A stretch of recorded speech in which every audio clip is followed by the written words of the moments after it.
Hello everyone! Welcome back po ulit dito po sa ating bagong vlog na kung saan nandito po tayo ngayon sa opisina na kung saan tayo po ay tatambay po uli kasi mamaya po ay meron po tayong kakausapin dito na isang recruit at the same time later naman is itutuloy po natin yung ating pong journey kasi nakikita nyo po na ito na po yung next, ito yung first adjustment na gagawin po sa akin ng aking pong dentista para po dito po sa ginawa po sa aking brace. Ayan. Ito na po actually lagpas na po ako sa isang buwan, kaya lang ang inayos ko lang po yung schedule ko dahil tuwing Wednesday and Friday lang ako available para magpasket. Ngayon, tumapat po yung schedule ko na lagpas na po ng isang buwan. Ngayon, ito po yung itsura po ng kinabit na po yung ating braces. Ayan, nakita niyo. Ayan.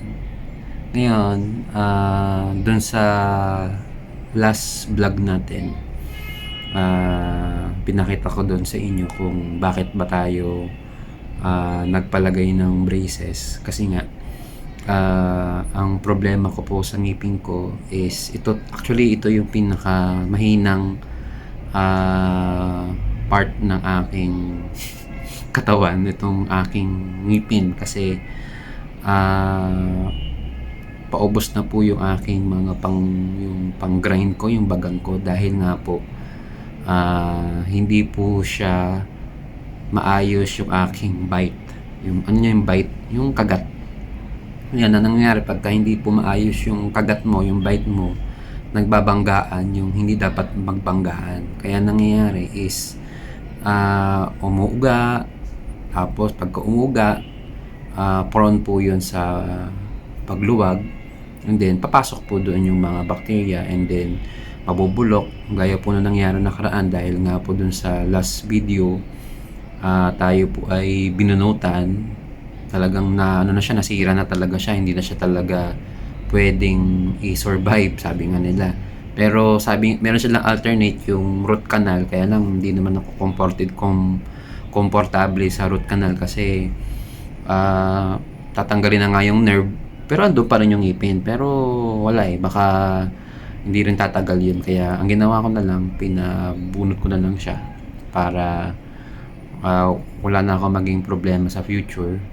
Ngayon, mamaya po, babiyahe tayo galing sa office, pupunta doon sa dentista natin para i-check kung ano po ba yung status ko ngayon dito. And then at the same time, yung ano po ba yung mga gagawin po sa akin dito. Ngayon, kasi last time wala naman silang ginawang adjustment, kinabit lang yung pero may mga nararamdaman ako doon sa paglalagay.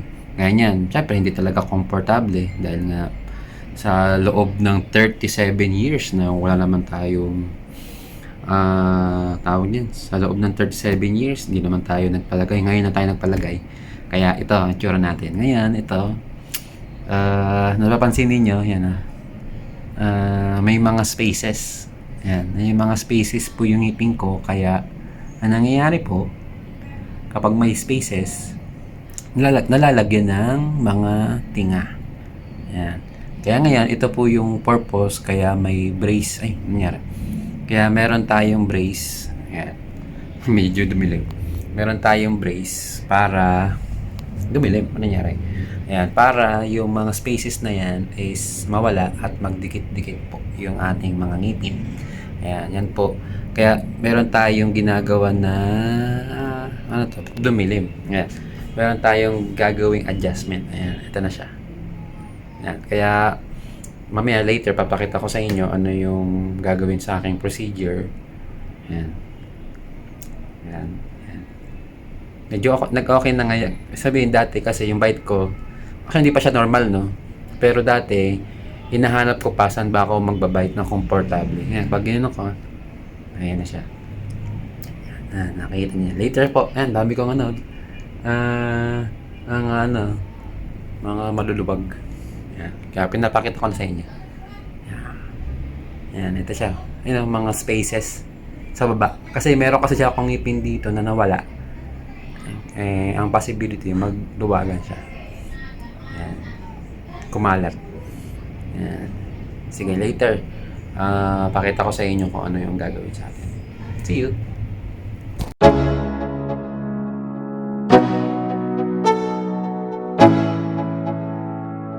Let's go. Yo, I'm like an addict, do I gotta have it. I ain't even playing.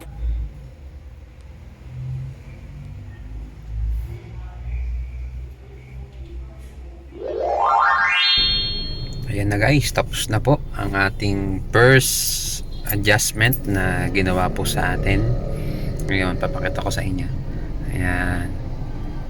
Nagpalit po tayo ng kulay kasi last time yung unang nilagay po yung ating brace is colorless. Ngayon naglagay po tayo ng kulay teal ba yata to, o parang light green, para daw magmukha siyang yung ngipin natin is mag whitening niya, mag white. Yan, totoo naman diba, nag white siya. Yan, ayan guys. Kaya ang next balik na po natin is 30 days uli, kasi every 30 days po uli ang adjustment po ng ating brace. Kaya malalaman natin, kaya tingnan natin yung journey natin sa mangyayaring ngipin po natin, no? Kaya ang goal natin is magdikit-dikit na sila. Ayan, ngayon dinagdagan po nila dito sa dulo. Ayan, dito. Actually meron pa ako ritong dapat na pastahan dito. Ayan. Ayan. Ayan, kasi basag siya eh.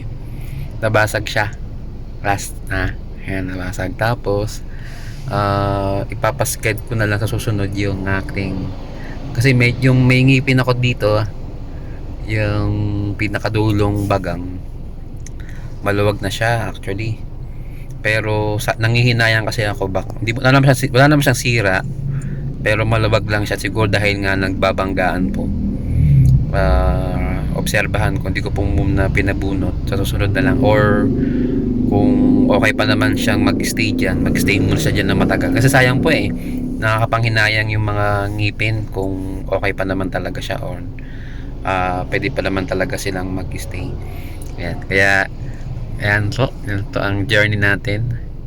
Kaya medyo pag nagsasalita po ako, medyo hindi ganon ka ayos dahil nga meron tayong brace. Kaya ayusin natin.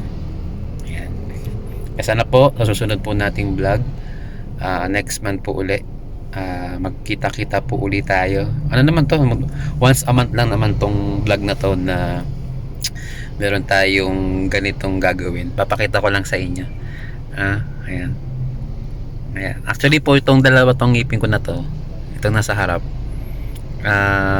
natanggal din yung pinaka, parang veneers ba yun, yung natanggal kasi siya, kaya pinapastahan ko din siya, kaya medyo gumanda-ganda siya ng konti. Ayan. Ayan. Kaya sana yung mga space na yan is mag okay na, para wala na tayong problema sa susunod. Ayan. Ayan. Okay, kaya na po, see you sa susunod po nating vlog, at God bless po.